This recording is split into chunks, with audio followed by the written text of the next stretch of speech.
This is a set of tools that I frequently use under the treadle hammer when I'm doing more detailed work or cutting things out. I think the last project we looked at using these on was the jack-o'-lantern at Halloween. My preferred steel for these is S7. Now that's a shock-resisting tool steel. It's air hardening. It's also a pretty good hot work steel if you need hot work tools. But it's not cheap and it's kind of hard to work with. So if you prefer something simpler, you can make tools like this out of something like 5160. In fact, this chisel that we were using for that jack-o'-lantern project held up just fine. I didn't have to sharpen it the entire time I was cutting that. And it's just made from an old piece of coil spring.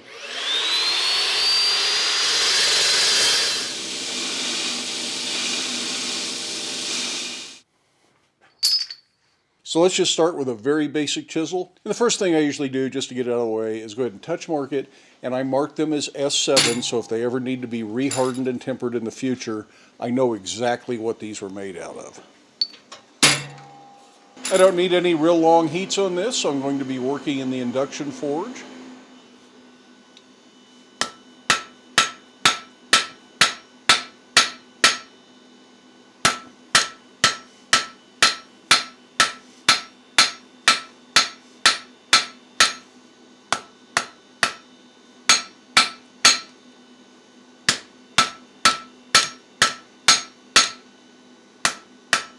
Now remember, S7 is an air hardening tool steel. That means as soon as you stop heating it, it's starting to harden. So you need to work it hot. As soon as it starts to cool down or feel like it's stiff under the hammer, start heating it back up again.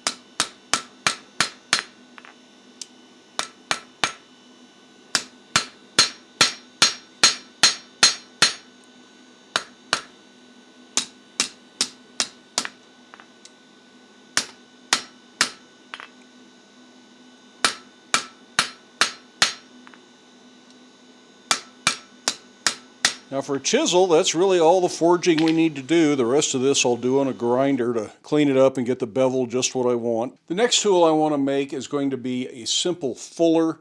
And fullers really don't look that much different than the chisel, other than I don't want to bring it to quite as much of an edge because it's going to be rounded over in the long run.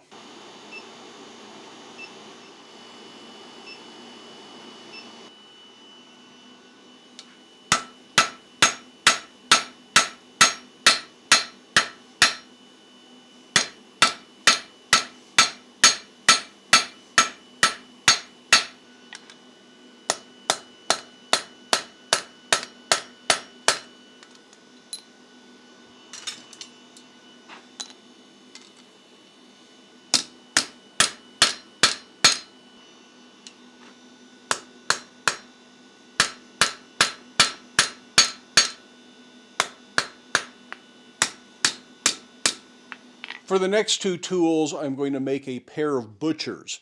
For this kind of work, butchers are usually used in pairs. There's a first pass butcher and a second pass butcher. And I'll try to explain all that at some point in this video, but it might be better to do a second video as a follow-up that really shows these tools in use, because I don't think I'll have time to get to that today. But in any case, these look very similar and the forging steps are almost identical. So we'll go ahead and forge these out quickly. Then these first four tools and the fifth tool all need some grinding, and I'll explain that fifth tool in just a moment.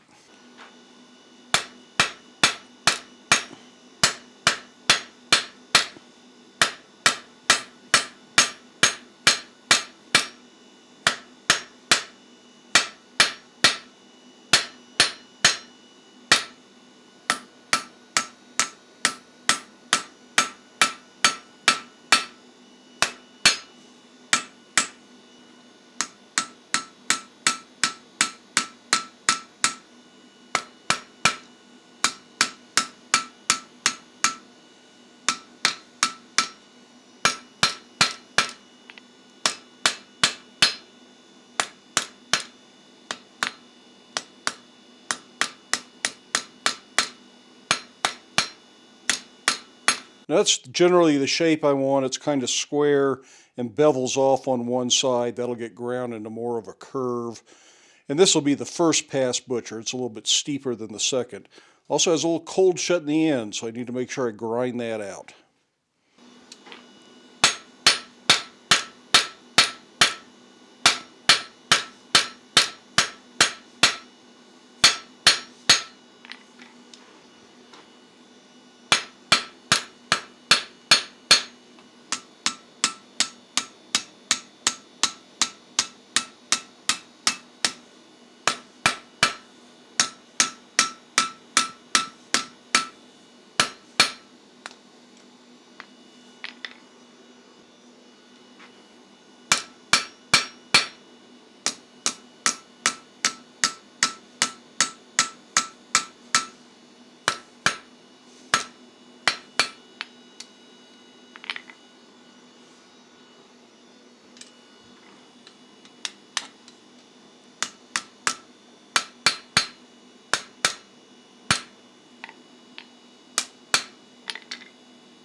Now this is the point where we would typically normalize or anneal our tools before going to any kind of grinding or filing.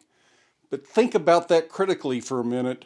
This is S7, it's air hardening steel. What's normalizing? You bring it up to temperature, you let it cool in air. That's quenching for S7. That's just like putting a piece of water hardening steel in a bucket of water. So you can't normalize air hardening steels, at least not technically. Another option would be truly annealing them. That's a very long, tedious process. I'll look that up in just a minute just to see really what it would take. But what I tend to do is a theoretical, sort of kind of like normalizing. I heat up a separate bar, insert it into my bucket of vermiculite to get that little pocket of the vermiculite good and hot. Then I bring the tools up to heat and then replace that bar that's starting to cool off with a hot tool so it cools much more slowly than it would in air. And hopefully that's sort of like normalizing it, but I don't really have any way to test it to find out. But they are definitely not fully hard at that point, and they're a lot easier to file or grind. Anybody that's been watching for a while knows my favorite heat treating app is the Heat Treat Guide Companion. And what it says is for annealing, heat to 1500 or 1555. Hold for approximately 1 hour for light section, so that would be what we're doing here is pretty light section. Cool at a rate not to exceed 25 degrees per hour to approximately 950 degrees. So we're going about 600 degrees cooling at 25 degrees per hour. So that's a full 24 hours that it takes to properly anneal S7 tool steel, if I'm doing the math right. And I'm talking in Fahrenheit since most of you are in the United States. If you're reading the app along with me on the screen, it does give you the degrees in Celsius as well. And when it comes to hardening, the critical temperature is 1750. So that's a pretty good bright orange, but we're going to talk about hardening after we do the grinding. So that's 4 tools forged out. There's a chisel, fuller, and a pair of butchers. And then I have a 5th blank here that is going to become a curved chisel. But this is something that you want a very precise inside curve on so that it will scribe a perfect circle. And to do that generally requires a file or really good attention with a die grinder or something like that. And that's a lot easier done if this is annealed. Since this steel comes annealed, I didn't want to do any forging on it first. After I'm done with any filing or grinding I'm going to do, we'll go back, heat it up, put the touch mark on it. You can certainly make a similar tool by forging it into a swedge, but usually those aren't a perfect circle, and a round file is a good way to create that perfect inside circle. Black Bear Forge is sponsored by Combat Abrasives. Use the link in the video description and the discount code BlackBear10 for a discount on your next order.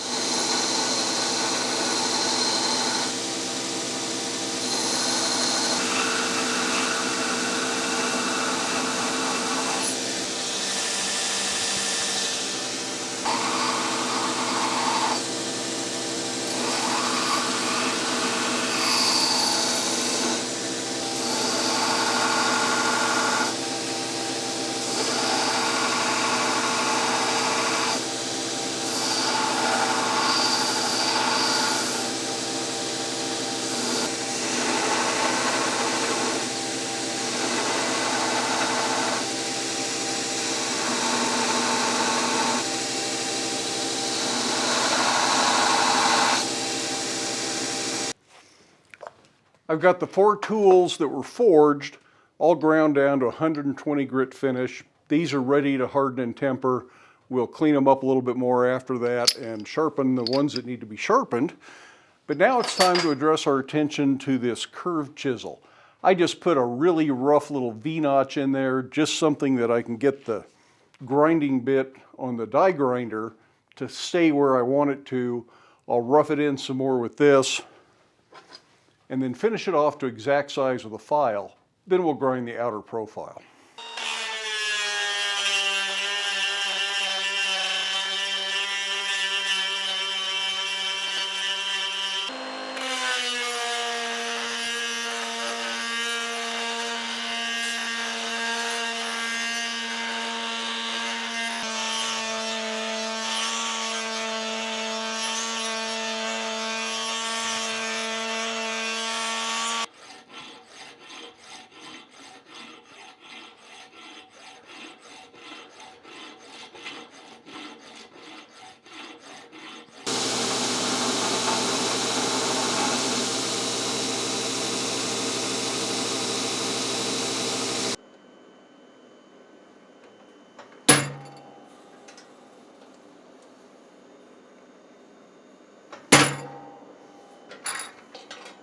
So I'm going to go back to the induction forge. I'm just going to heat up the last inch, inch and a half of this, something like that. And I'm going to try and get it up to about 1750. That's the ideal hardening temperature for S7. I do find that it's a little bit forgiving and it's not too bad to harden by eye. But remember, that's a lot hotter than you would harden something like 5160 or W1, which are down in the cherry red range. So this is a good orange heat that you want for this. The advantage to something like this is that it's air hardening. That means we just need to let it air cool. No need for clean spring water or a stinky bucket of smoky oil or anything like that. And to do that, I'll just stand it up in the bucket of vermiculite. I'll put the struck end in so that the end that needs to be hardened can have air circulating all the way around it. Once they've cooled to room temperature, I'll put them in the toaster oven at 450 and let them temper.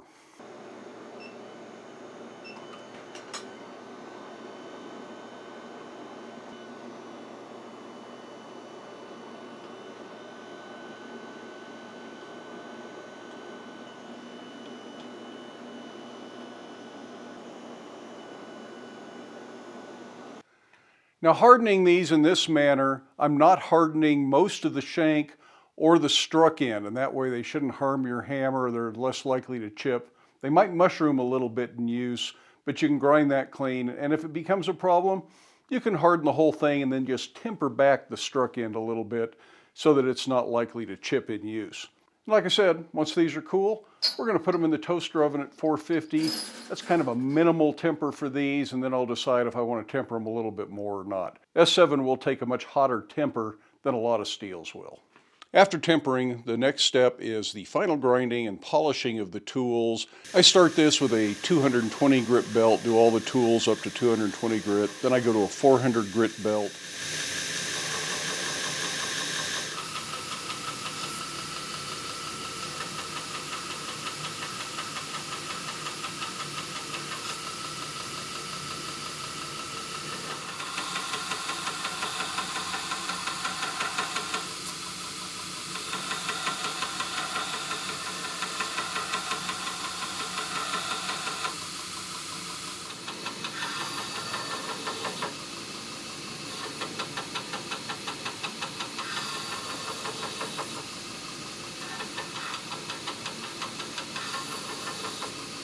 And then I wire brush the handles just so the handles are a little bit cleaner and they don't have scale on them. There is a real valid argument though for leaving the handles a little bit rough and textured so they're easier to hold on to and control. So it's kind of up to what you want to do. And the final thing is I polish them up on a fiber wheel. It's kind of like Scotch-Brite, but it's harder packed. And that's really nice for cleaning these up. It's not a mirror finish, and it's a good compromise for a tool like this. Now the curved chisel, to get inside here, you can use a dowel with some abrasive paper wrapped around the dowel and work that just like you did with the file. But if you have a belt grinder with a small wheel attachment, and you have a wheel that actually fits, I only have a small number of wheels like that, so I never have the full assortment I might want. But for this one, I did have a wheel that fits, so I did the final grinding in that. And of course, you can rough it out with that too if you have it. I just thought I would show it without, since most people don't have that available. But that's the finished set of tools, hardened, tempered, polished, and ready to put to work. There's a chisel, and it's slightly curved around the top this direction, and that means that as you use it, you can follow some gentle curves. If you have to follow tighter curves, make a narrower chisel and or a tighter radius through here, and you can follow tighter curves with it. These are the kind of tools that if you really get into using these, you're probably going to want each style of tool in a half dozen different sizes. So you end up with a whole lot of these things. Now the butchers are in a pair. The first pass butcher is much steeper, and that's just to establish a line. You usually don't leave that as the finished surface. The second pass butcher smooths that out, and because it is not as steep, it can jump out of your line where you want it. So you want to establish a good line with the first pass butcher before coming in with this, and you're less likely to have little chop marks. And what these do is take a surface and kind of push something down to give the impression that this is higher than this, even though by the time you get over here, it's all the same level again. But it gives that illusion, kind of like if you're doing leather work. So anybody that's done leather working is real familiar with some of these concepts. The other two tools, the fuller and the round chisel, don't get used as much, but if you need them, you need them. So they're just another option to have, and there are lots of different styles of tools. There are teardrop tools, curved fullers, little flatters, little set hammers, all sorts of things that will help you with this kind of work. Now over the years, you're going to end up with a pretty big assortment of tools like this because it always seems like some other little variation is going to come in handy. But once you have them, you're going to have them for a long time. If you do a good job making them, they'll last a lifetime. Now somebody's going to ask, where did I get the tool roll? Well, Janet made the tool roll for me. And while she still makes tool rolls for woodworkers, she does not make anything like this. This was just for me, and she's not taking custom orders.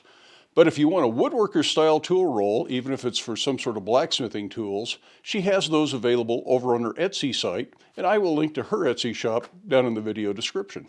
As I mentioned earlier, I tend to use these under the treadle hammer, and these are the ideal height for that. If you're working cold at the anvil, this is a pretty good size tool for that as well. But if you're going to work hot at the anvil, you're going to want larger tools, longer handles to keep your hand away from the heat, and probably heavier duty tools. We've taken a look at making some bigger tools for use at the anvil in the past, and I'll link to that video or playlist, whatever I've got, right down here. In next week's video, we'll take a look at some simple project that uses this set of tools. In the meantime, I hope you have time in your day to get out to your shop. Stay safe. Wear your safety glasses. We'll see you for the next video.